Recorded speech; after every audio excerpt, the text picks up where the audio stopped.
जय हिंद दोस्तों, मैं राजकुमार आप सभी का स्वागत करता हूं ज्ञानपीठ जीके पॉइंट के इस यूट्यूब चैनल पर। दोस्तों आइए शुरू करते हैं एसएससी एमटीएस के लिए जीके जीएस का एक और मॉक टेस्ट संख्या 7 है। इससे पहले मैंने 6 मॉक टेस्ट अपलोड किए हैं विद एक्स्ट्रा फैक्ट के साथ में, तो आप उनको जाके वहां से प्रश्नों का अभ्यास कर सकते हैं। दोस्तों आपका एमटीएस का एग्जाम अप्रैल में होना है, तो उसी के लिए ये जीके की सीरीज कंटिन्यू रहेगी। तो चलिए पहला प्रश्न की ओर से। और सबसे पहले मैं आपको बता दूं कि आज है अंतर्राष्ट्रीय मातृभाषा दिवस। दोस्तों हमारी मातृभाषा जो है उसे उसका सम्मान करना चाहिए, उसका संरक्षण हमें करना चाहिए। तो आइए शुरू करते हैं अंतर्राष्ट्रीय मातृभाषा दिवस का मॉक टेस्ट।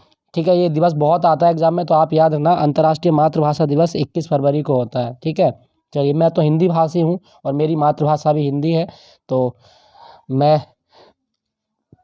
आज का मॉक टेस्ट शुरू करता हूं। तो पहला प्रश्न आपकी स्क्रीन पर। दोस्तों पहला प्रश्न क्या कहा गया? डीएनएस एक नेटवर्किंग सिस्टम है जिसका संदर्भ होता है।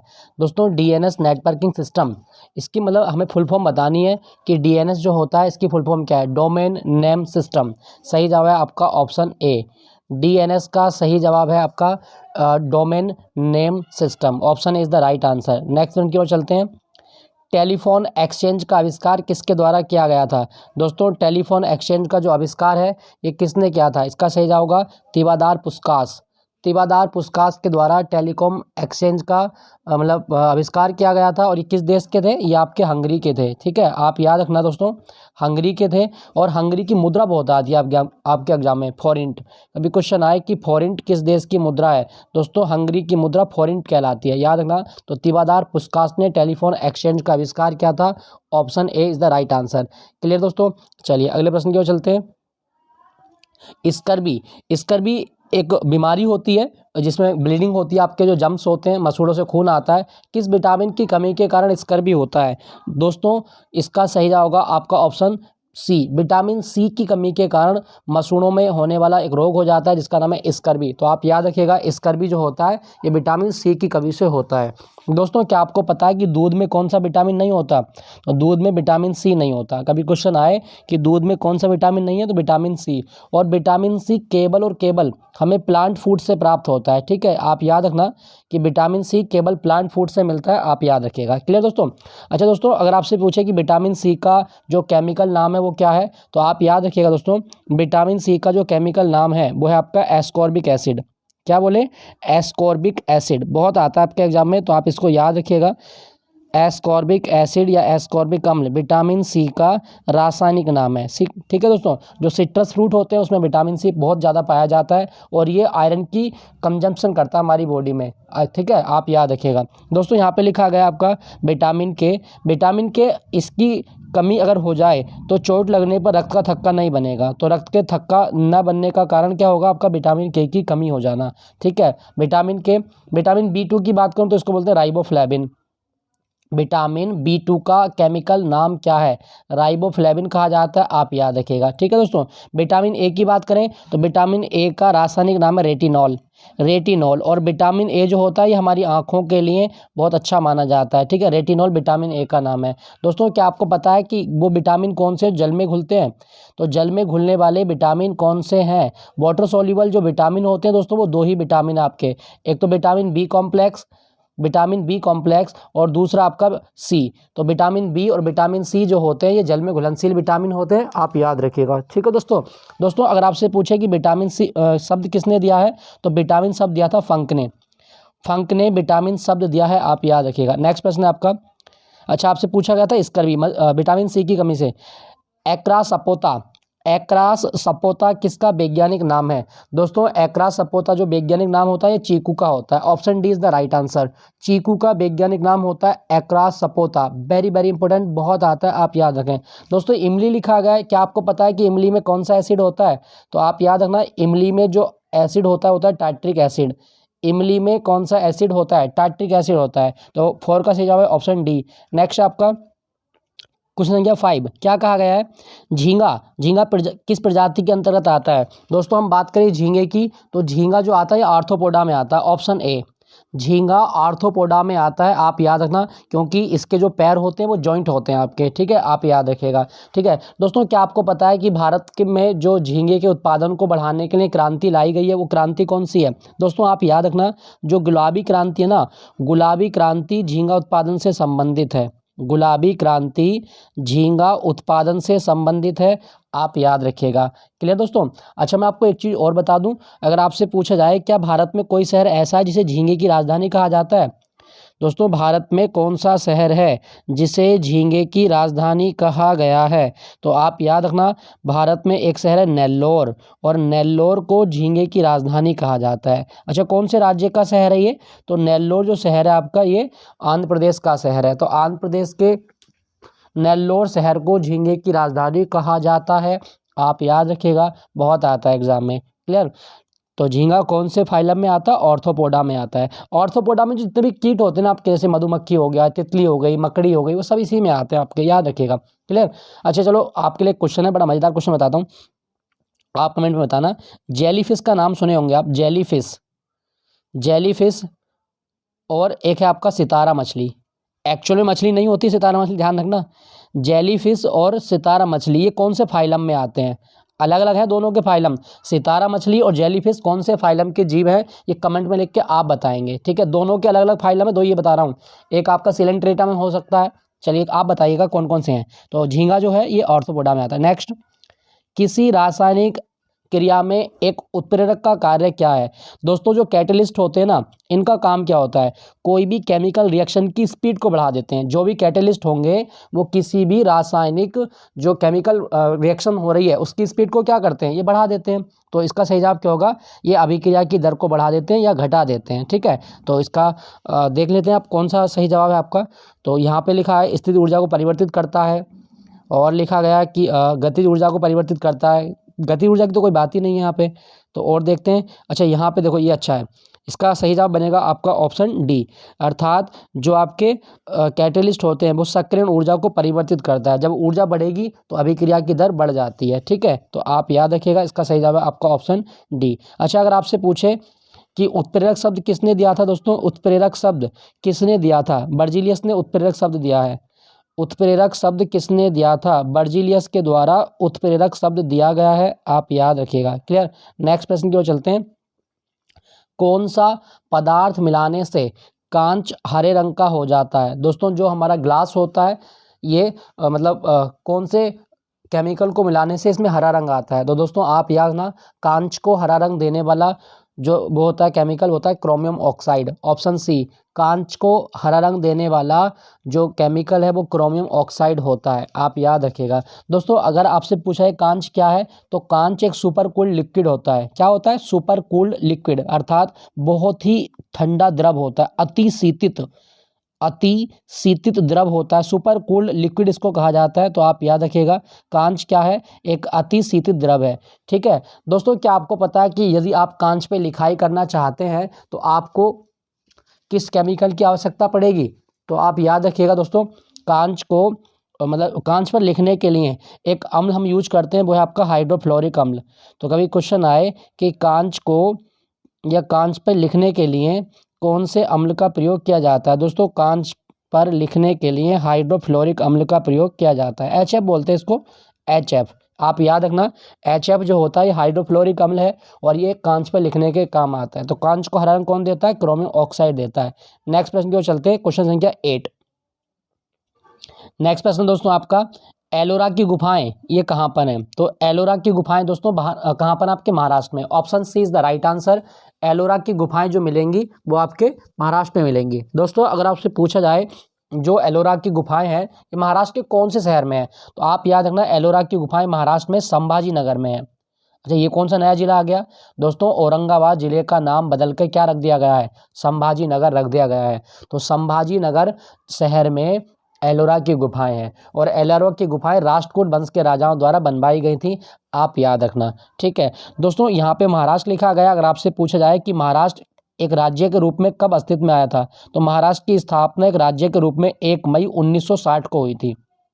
1 मई 1960 को महाराष्ट्र राज्य बना था, याद रखना। और मैं आपको एक चीज़ बता दूं, इसके 3-4 मैं डांस बता देता हूं, आप इसको रट लेना, खैर आपके याद ही होंगे। तो लावणी बहुत इंपॉर्टेंट डांस है यहाँ का, लावणी। एक आपका कोली डांस बहुत आता है यहाँ से, कोली, लावणी, कोली, तमाशा, धांगरी गाजा, सोंगी मुकटे। धांगरी गाजा भी बहुत इंपॉर्टेंट है दोस्तों, याद रखना। धांगरी गाजा ये कहाँ का लोक नृत्य है, तो महाराष्ट्र का लोक नृत्य है धांगरी गाजा, ठीक है। बाकी तमाशा हो गया आपका। एक लेजिम बहुत आता है एग्जाम में, लेजिम, लेजिम कहाँ का डांस है, तो लेजिम भी आपका महाराष्ट्र का डांस है, याद रखिएगा दोस्तों। तो एलोरा की गुफाएं और अजंता की गुफाएं, दूसरा आपका एक एलोरा की गुफाएं, अजंता की गुफाएं और एक शिव की त्रिमूर्ति एलिफेंटा की गुफाएं, वो आपकी महाराष्ट्र में मिलेंगी। पांडवलेनी गुफाएं भी महाराष्ट्र में हैं। और भारत में सबसे ज़्यादा चीनी कौन से राज्य में उत्पन्न होती है, तो महाराष्ट्र में सबसे ज़्यादा चीनी उत्पन्न होती है, सॉरी दोस्तों महाराष्ट्र में सबसे ज़्यादा चीनी होती है, याद रखिएगा। तो एलोरा की गुफाएं महाराष्ट्र में है, याद रखें, ठीक है। हाँ, इसका एक नया साल जरूर याद रखिएगा, ये काफ़ी इंपॉर्टेंट मतलब जो है वो है आपका गुड़ी पड़वा। गुड़ी पड़वा कहाँ का नया साल है, तो महाराष्ट्र का नया साल गुड़ी पड़वा होता है। और यहाँ पे ना एक त्यौहार होता है पोला, पोला त्यौहार। दोस्तों पोला त्यौहार बैलों की पूजा होती है, इसमें कृषि का त्यौहार है, तो किसान अपने बैलों की पूजा करता है पोला त्यौहार में। किस राज्य में, महाराष्ट्र में, क्लियर। एलोरा की गुफाएं भी महाराष्ट्र में। नेक्स्ट प्रश्न की ओर चलते हैं दोस्तों। ये क्वेश्चन है आपका कि कौन सा त्यौहार, ये त्यौहार लिखेगा यहाँ आपके, कौन सा त्यौहार पूर्णिमा के दिन होता है, कौन सा त्यौहार पूर्णमासी पे बनाया जाता है, ये हमें बताना है। तो दीपावली, क्या दीपावली पूर्णिमा के दिन होती है, बिल्कुल नहीं दोस्तों। क्या दशहरा, दशहरा भी नहीं होता। राखी, रक्षाबंधन जो होता है दोस्तों ये पूर्णिमा के दिन मनाया जाता है, आप याद ना, श्रावण मास की पूर्णिमा को होता है रक्षाबंधन, क्लियर। तो option D is the right answer. चलिए अगले प्रश्न की ओर चलते हैं। आचार्य विष्णु शर्मा द्वारा रचित पशुओं पर आधारित नीति कथाओं के प्रसिद्ध संग्रह का नाम क्या है। दोस्तों आचार्य विष्णु शर्मा ने जो अपनी कहानी लिखी है जो पशुओं पर आधारित है, उसको कहा जाता है पंचतंत्र। पंचतंत्र, ठीक है दोस्तों, पंचतंत्र। दोस्तों क्या आपको पता है कि पंचतंत्र का फारसी अनुवाद क्या कहलाता है, पंचतंत्र का फारसी अनुवाद कहलाता है अनवार ए सुहेली। तो कभी क्वेश्चन आए कि पंचतंत्र का फारसी अनुवाद क्या है, अनवार ए सुहेली। पिछली बार एनडीए के एग्जाम में आया था ये क्वेश्चन कि अनवार ए सुहेली किसका फारसी अनुवाद है, याद रखिएगा पंचतंत्र का फारसी अनुवाद अनवार ए सुहेली है। और पंचतंत्र जो लिखी गई है वो आचार्य विष्णु शर्मा के द्वारा लिखी गई हैं, ठीक है दोस्तों। अच्छा दोस्तों यहाँ पे लिखा गया जातक, क्या आपको पता है जातक कथाएं क्या होती हैं, महात्मा बुद्ध के पुराने जन्मों की कहानी, बुद्ध के पूर्व जन्मों की कहानी जो लिखी गई है वो जातक कथाओं में लिखी गई है, याद रखना, बहुत इंपॉर्टेंट है, कई बार आता है एग्जाम में। तो आपसे पूछा गया था आचार्य विष्णु शर्मा के द्वारा वो ग्रंथ कौन सा है जो पशुओं की कहानी पर आधारित पंचतंत्र। नेक्स्ट है आपका व्यापार संतुलन अर्थात balance of trade, balance of trade किन दोनों के बीच का अंतर है। दोस्तों व्यापार संतुलन जो होता है ना ये आयात और निर्यात के बीच का अंतर होता है, option D, option sorry D नहीं बी, ऑप्शन बी, देश का आयात और निर्यात के बीच का अंतर व्यापार संतुलन कहलाता है, आप याद रखिएगा, ठीक है दोस्तों। दोस्तों क्या आपको पता है कि भारत में एक आयात निर्यात बैंक है, इसकी स्थापना कब हुई थी। दोस्तों अगर आपसे पूछा जाए कि भारत में जो आयात निर्यात बैंक था ये कब बना है, तो आप याद रखना आयात निर्यात बैंक भारत में बना है 1982 में। आयात निर्यात बैंक 1982 में बना है और इसका मुख्यालय मुंबई में है, ठीक है। वित्त मंत्रालय के अधीन कार्य करता है आयात निर्यात बैंक, तो ये आप याद रखिएगा, क्लियर। तो व्यापार संतुलन क्या है, देश के निर्यात और आयात के बीच का अंतर है। नेक्स्ट प्रश्न की ओर चलते हैं, क्वेश्चन संख्या 12। क्या कहा गया, निम्नलिखित में से कौन सी गैस यदि वातावरण में हो तो अपनी गंध के कारण पहचानी जा सकती है। अच्छा मतलब कौन सी गैस की पहचान आप उसकी गंध से कर सकते हैं। दोस्तों यहाँ पे जो ऑप्शन है इसमें सही जवाब है सल्फर डाइऑक्साइड। सल्फर डाइऑक्साइड यानी कि SO2। SO2 गैस अपनी विशेष गंध के लिए जानी जाती है। क्यों जानी जाती है, क्योंकि इसमें सड़े अंडे जैसी खुशबू आती है, इतनी भयंकर गैस होती है SO2, तो आप इसकी गंध से आप पहचान सकते हैं, ठीक है दोस्तों। हम अगर आपसे पूछा जाए कि मानव शरीर का कौन सा अंग है या कौन सा सेंस ऑर्गन है जो गंध की पहचान करता है, वो नाक होती है, ठीक है, नाक। अच्छा नाक में क्या आपको पता है कि कौन से रिसेप्टर होते हैं जो स्मेल को मतलब पता करते हैं, तो आप याद ना olfactory receptor, all factory receptor ये कहाँ पर पाए जाते हैं? दोस्तों ऑल फैक्ट्री रिसेप्टर ये नाक में होते हैं और इनका मेन काम होता है गंध के बारे में बताना, ठीक है, गंध का पता लगाना। तो ये आप याद रखना कि ऑल फैक्ट्री रिसेप्टर कहाँ होते हैं? नाक में होते हैं। तो सल्फर डाइऑक्साइड अपनी विशेष गंध के कारण पहचानी जा सकती है। क्लियर हुआ दोस्तों? याद रखना। अच्छा, यहाँ पे ना एक ऑप्शन में लिखा गया आपका कार्बन मोनोऑक्साइड, CO इसका सूत्र होता है। दोस्तों दम घोटू गैस किसे कहा जाता है? दम घोटू गैस किसे कहा गया है? तो कार्बन मोनोऑक्साइड को दम घोटू गैस कहा जाता है। और हमारे ब्लड में सबसे तीव्र गति से घुलने वाली हानिकारक गैस कौन सी है? वो कार्बन मोनोऑक्साइड होती है। दोस्तों कभी भी अंगीठी को जलाकर बंद कमरे में नहीं सोना चाहिए, ठीक है। अगर आपने अंगीठी बंद कमरे में जला के रख दी तो उसके धुएं से निकलेगी कार्बन मोनोऑक्साइड, और कार्बन मोनोऑक्साइड आपके हीमोग्लोबिन को कन्वर्ट कर देगी कार्बोक्सी मेथोहीमोग्लोबिन में। और इसमें क्या होगा आपका कार्बोक्सी जब हीमोग्लोबिन बनेगा तो ये आपके शरीर में अकड़न पैदा कर सकता है, आपकी सांस लेने की क्षमता खत्म हो जाएगी, जिससे आपकी डेथ हो सकती है। तो आप याद रखना कार्बन मोनोऑक्साइड दम घोटू गैस है, ठीक है। अच्छा, हाइड्रोजन गैस लिखा गया है। दोस्तों हाइड्रोजन को भविष्य का ईंधन कहा जाता है, ठीक है। कभी क्वेश्चन आए कि भविष्य का ईंधन किसे कहा गया, तो हाइड्रोजन को भविष्य का ईंधन कहा जाता है। क्लियर? तो आपसे पूछा गया था कौन सी गैस अपनी गंध से पहचान सकते हो? Sulphur dioxide. नेक्स्ट आपका क्वेश्चन संख्या 13, भारत में जैव भौगोलिक क्षेत्रों की संख्या कितनी है? दोस्तों भारत में जो बायो ज्योग्राफिकल एरिया हैं वो कितने हैं? तो दोस्तों इसका सही जवाब होगा भारत में जैव भौगोलिक क्षेत्रों की संख्या 10 है।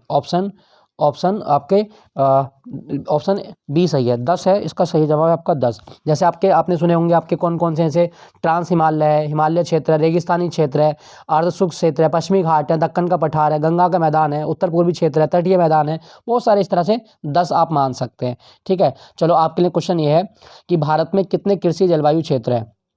भारत में कितने कृषि जलवायु क्षेत्र हैं? भारत में कितने कृषि जलवायु क्षेत्र हैं? आपके ऑप्शन है 15, 10, 12, 20। तो आप बताइए भारत में कितने कृषि जलवायु क्षेत्र हैं? कमेंट में लिख के बताइएगा। क्लियर? नेक्स्ट प्रश्न की ओर चलते हैं, क्वेश्चन संख्या 14। तो क्वेश्चन संख्या 14 क्या कहा गया है? 14 डैश भारत का एक स्वदेशी हल्का लड़ाकू विमान है। दोस्तों आपको बताना है कि ये जो आपके ऑप्शन लिखे गए इनमें भारत का स्वदेशी हल्का लड़ाकू विमान कौन सा है? दोस्तों सही जवाब होगा आपका ऑप्शन सी, तेजस। तेजस भारत का पहला स्वदेशी हल्का लड़ाकू विमान है और इसका निर्माण हिंदुस्तान एरोनॉटिक्स लिमिटेड यानी कि HAL हिंदुस्तान एरोनॉटिक्स लिमिटेड द्वारा किया गया है। याद रखना दोस्तों, बहुत इंपॉर्टेंट है कि भारत का पहला स्वदेशी लड़ाकू विमान कौन सा है? तेजस है। क्लियर दोस्तों? याद रखिएगा। क्लियर? नेक्स्ट प्रश्न की ओर चलते हैं। पृथ्वी अपनी धुरी के चारों तरफ किस दिशा में घूमती है? दोस्तों पृथ्वी अपनी धुरी पर जो घूमती है ये किधर से किधर को घूमती है? तो आप याद रखना दोस्तों, पृथ्वी हमेशा पश्चिम से पूरब की ओर घूमती है। 15 का सही जवाब क्या होगा? पश्चिम से पूरब, मतलब ऑप्शन बी, पश्चिम से पूरब की ओर पृथ्वी अपनी धुरी पर घूमती है। आप याद रखें दोस्तों, जब पृथ्वी अपने अक्ष पर घूमती है तो दिन रात बनते हैं। तो कभी क्वेश्चन आए कि दिन रात का होना ये पृथ्वी की कौन सी गति का उदाहरण है? तो पृथ्वी की घूर्णन गति होती है, ठीक है, याद रखिएगा। दोस्तों अगर आपसे पूछे पृथ्वी दिवस कब होता है तो 22 अप्रैल को पृथ्वी दिवस होता है। और पृथ्वी की त्रिज्या कितनी मानी गई है? तो पृथ्वी की त्रिज्या 6371 किलोमीटर मानी जाती है। 6371 किलोमीटर पृथ्वी की त्रिज्या है। तो पश्चिम से पूरब की पृथ्वी अपनी धुरी पर घूमती है। अगर आपसे पूछे कि पृथ्वी सूर्य की परिक्रमा मतलब एक परिक्रमा या एक चक्कर कितने दिन में लगाती है? तो 365 सही 1/4 दिन में, 365 सही 1/4 दिन में पृथ्वी जो है ये सूर्य का परिक्रमा कर लेती है, ठीक है। तो इसका सही है आपका ऑप्शन बी। नेक्स्ट, भारत के किस राज्य में सर्वाधिक वर्षा होती है? दोस्तों भारत में सबसे ज़्यादा वर्षा अगर आपसे पूछा जाए तो इसका सही जवाब है मेघालय। और मेघालय में एक पूर्वी खासी पहाड़ी पर एक मतलब स्थान है मौसिन राम एक वह स्थान है भारत में जहाँ पे सबसे ज़्यादा वर्षा देखी जाती है। आप याद रखना ये मेघालय में है, ठीक है दोस्तों। तो याद रखिएगा दोस्तों, अगर आपसे पूछा है मेघालय की स्थापना कब हुई है तो 21 जनवरी 1972 को मेघालय राज्य बना था। आप याद रखना। और मेघालय की राजधानी शिलोंग है। शिलोंग जो है ये पूर्वी खासी पहाड़ी पर ही स्थित है, ठीक है। मेघालय का एक डांस याद रखिएगा, लाहो कहाँ का डांस है? मेघालय का डांस है, याद रखना। एक चीज़ मैं आपको और बता देता हूँ, मेघालय के 3 त्योहार आपके एग्जाम में बहुत आते हैं। एक बांगाला बहुत आता है एग्जाम में, बांगाला। साद सुक मीम बहुत पूछता है एग्जाम में, साद सुक मीम किस राज्य का त्योहार है? दोस्तों साद सुक मीम मेघालय का त्योहार है। साथ साथ आपको याद रखना है कि एक त्योहार हो रहा है नोंगक्रेम। नोंगक्रेम एक डांस फेस्टिवल होता है, तो मेघालय में ही होता है ये, ठीक है, आप याद रखिएगा। और मेघालय में ना एशिया की सबसे स्वच्छ नदी है उमंगोट, ये भी आप याद रखिएगा। अगर दोस्तों आपसे पूछा जाए कि वर्षा जो होती है ये कौन सी परत में होती है वायुमंडल में? क्षोभमंडल में। वर्षा का फिनोमिना ये क्षोभमंडल में देखा जाता है, आप याद रखना। क्लियर। नेक्स्ट प्रश्न की ओर चलते हैं। टीपू सुल्तान को डैश का शेर भी कहा जाता है? दोस्तों टीपू सुल्तान किस कहाँ का शेर कहलाता है? मैसूर का शेर कहलाता है। ऑप्शन ए मैसूर का शेर टीपू सुल्तान को कहा जाता है, आप याद रखना। हैदर अली का बेटा है टीपू सुल्तान, और इसने अंग्रेज भारत में सबसे पहली बार युद्ध में जो रॉकेट का प्रयोग किया था वो टीपू सुल्तान ने किया था, याद रखिएगा दोस्तों, ठीक है। एक चीज़ मैं आपको और बता दूं, टीपू सुल्तान ने ना एक मतलब क्लब ज्वाइन किया था, वो फ्रेंच क्लब था, तो ये आप याद रखना, जैकोबियन क्लब बोलते हैं उसको। तो कभी क्वेश्चन आए कि टीपू सुल्तान कौन से क्लब का मेंबर था? जैकोबियन क्लब, ये क्वेश्चन आता है एग्जाम में। तो ये एक फ्रेंच क्लब था, फ्रांसीसी क्रांति से प्रेरित था ये क्लब, इसको ज्वाइन किया था टीपू सुल्तान ने, याद रखना। क्लियर। अच्छा, अगर यहाँ पे पूछे कि भारत में जो चंदन के बने वो कहाँ मिलते हैं? मैसूर में मिलते हैं, और मैसूर में भारतीय भाषा अनुसंधान केंद्र भी है। तो कभी क्वेश्चन आए कि भारतीय भाषा अनुसंधान केंद्र ये कहाँ पर है? तो मैसूर में भारतीय भाषा अनुसंधान केंद्र है, याद रखिएगा, ठीक है दोस्तों। यहाँ पे लिखा गया दोस्तों आगरा। आगरा की स्थापना कब हुई थी? 1504 में। किसने की थी? सिकंदर लोदी ने। तो 1504 में सिकंदर लोदी के द्वारा आगरा की स्थापना की गई है, आप याद रखना। दिल्ली का वास्तुकार कौन है? Edwin Lutyens. दिल्ली का वास्तुकार एडविन लुटियंस को माना जाता है, ये भी आप याद रखें। टीपू सुल्तान मैसूर का शेर। नेक्स्ट, श्री अरबिंदो का जन्म कब हुआ था? दोस्तों श्री अरबिंदो का जन्म जो हुआ है ये कब हुआ था? तो 1872 में। ऑप्शन 1872, ऑप्शन सी 1872 में श्री अरबिंदो का जन्म हुआ था, आप याद रखना, ठीक है। श्री अरबिंदो जो है ना, इन्होंने इंडियन सिविल सर्विस भी पास की थी, ये आप याद रखना। जैसे आपके पांडिचेरी में इन्होंने एक आश्रम की स्थापना भी की थी श्री अरबिंदो ने, ये भी आप याद रखना। पांडिचेरी में ओरिबिल आश्रम था इनका, तो बहुत इंपॉर्टेंट है, कई बार क्वेश्चन आता है, तो आप याद रखिएगा। क्लियर दोस्तों। चलिए अगले प्रश्न की ओर। डॉक्टर एपीजे अब्दुल कलाम द्वारा प्राप्त सर्वोच्च नागरिक सम्मान कौन सा है? दोस्तों डॉक्टर एपीजे अब्दुल कलाम को क्या मिला है? भारत रत्न मिला है, ऑप्शन डी, इनको भारत रत्न मिला है, आप याद रखिएगा, ठीक है दोस्तों। दोस्तों डॉक्टर एपीजे अब्दुल कलाम भारत के राष्ट्रपति रहे, और ये भारत के पहले अराजनीतिज्ञ राष्ट्रपति हैं। अराजनीतिज्ञ राष्ट्रपति हैं, आप याद रखना। एक ऐसे राष्ट्रपति जिसका किसी पार्टी से कोई संबंध नहीं है, तो भारत के पहले अराजनीतिज्ञ राष्ट्रपति किसे कहा जाता है? वो हैं आपके डॉक्टर कलाम साहब। मेरे बहुत आदर्श हैं, मैं बहुत मतलब इनका फ़ैन रहा हूँ अपने जीवन में, और आज भी मैं बहुत ज़्यादा मतलब अपने जीवन में बहुत कुछ मानता हूँ डॉक्टर कलाम को। मैं उनसे इंस्पायर होता हूँ हमेशा। जब भी कभी मैं मतलब डिस्करेज होता हूँ या मुझको टेंशन आती है, डिप्रेशन आता है, तो मैं डॉक्टर कलाम को एक बार देखता हूँ और उनसे प्रेरणा लेता हूँ। तो ऐसे महान मतलब व्यक्तित्व भारत में हुए डॉक्टर कलाम साहब, कोटि कोटि नमन करता हूँ उस महानुभूति को। दोस्तों तो इसका सही जवाब होगा आपका ऑप्शन डी, भारत रत्न। दोस्तों क्या आपको पता है कि एपीजे अब्दुल कलाम की आत्मकथा का नाम क्या है? Wings of Fire. APJ Abdul Kalam की आत्मकथा का नाम क्या है? विंग्स ऑफ फायर, अग्नि की उड़ान इसको कहा जाता है, आप याद रखिएगा। और दोस्तों उड़ीसा में डॉक्टर अब्दुल कलाम द्वीप भी है। कभी क्वेश्चन आए कि डॉक्टर अब्दुल कलाम के नाम पर जो द्वीप है, जो आइलैंड है, ये किस राज्य में है? तो उड़ीसा में डॉक्टर अब्दुल कलाम के नाम पर एक द्वीप है, आप याद रखना, ठीक है। चलिए अगले प्रश्न की ओर चलते हैं। अच्छा मैं आपको चलो एक क्वेश्चन और पूछ लेता हूँ, 3 क्वेश्चन हो गए आज के। एक मॉडल था आपका पूरा मॉडल, तो भारत में पूरा मॉडल किसने दिया था? वो दिया था आपका डॉक्टर एपीजे अब्दुल कलाम ने। तो कमेंट में मुझे लिख के बताना है इस पूरा की फुल फॉर्म क्या थी। तो वो पूरा की फुल फॉर्म ये आपको बतानी है। इसका उद्देश्य यह था कि गाँव को इस तर्ज पर विकसित किया जाए ताकि जो शहरों जैसी मतलब सेवाएं हैं वो गाँव में भी उपलब्ध हो सकें। तो पूरा मॉडल इसी का नाम था। तो पूरा की फुल फॉर्म बतानी है, ठीक है। क्वेश्चन संख्या 20 पे चलते हैं। 2 धनात्मक आवेशों के बीच बल का क्या मान होगा? वह तब मुक्त होते हैं जब उन्हें एक दूसरे के पास रखा जाता है। तो दोस्तों इसका सही जवाब क्या होगा? कि जब दो धनात्मक आवेशों को आप पास पास रखेंगे तो वो क्षेत्र मुक्त हो जाता है और इससे धनात्मक आवेशों के बीच का बल क्या होता है, वो घट जाता है। ऑप्शन इसका सही जवाब होगा ऑप्शन बी, जो बल का मान है वो घट जाएगा। ठीक है, आप याद रखिएगा। नेक्स्ट प्रश्न, भूकंप को मापने के लिए किस उपकरण का प्रयोग किया जाता है? दोस्तों देखो, भूकंप की इंटेंसिटी को एक स्केल होता है रिक्टर स्केल, तो रिक्टर स्केल पर मापा जाता है और रिक्टर पैमाना जो रीडिंग बनाएगा वो रीडिंग क्या कहलाती है, आपकी सिस्मोग्राफ कहलाती है। तो आप याद रखना कि भूकंप को मापने वाला पैमाना कौन सा है, तो रिक्टर पैमाना, और रिक्टर पैमाना जो रीडिंग बनाएगा, जो पाठ्यांक बनाएगा, उसको बोलेंगे सिस्मोग्राफ। तो भूकंप मापने के लिए सिस्मोग्राफ का प्रयोग किया जाता है, आप याद रखना। ठीक है दोस्तों अगर आपसे पूछा जाए कि जो भूकंप होता है, भूकंप का अध्ययन क्या है, सिस्मोलॉजी भूकंप का अध्ययन कहलाता है, आप याद रखिएगा। और भूकंप की उत्पत्ति कौन से बल से होती है, एंडोजेनिक फोर्स। भूकंप जो होता है ये अंतर्जात बलों के कारण उत्पन्न होता है, आप याद रखना। दोस्तों अभी ना दो देशों में बड़ा भयंकर भूकंप आया, एक आपका तुर्की और एक आपका सीरिया।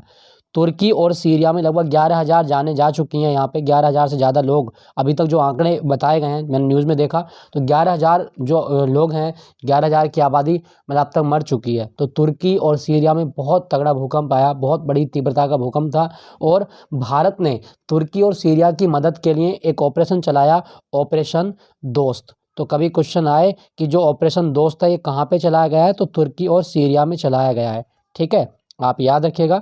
तो ये, और अभी आप तैयार रहिएगा, आने वाले कुछ समय में जो हिमालयी क्षेत्र है इसमें बहुत तगड़ा भूकंप आएगा, और इस भूकंप का प्रभाव आप यूपी, पंजाब, हिमाचल, जम्मू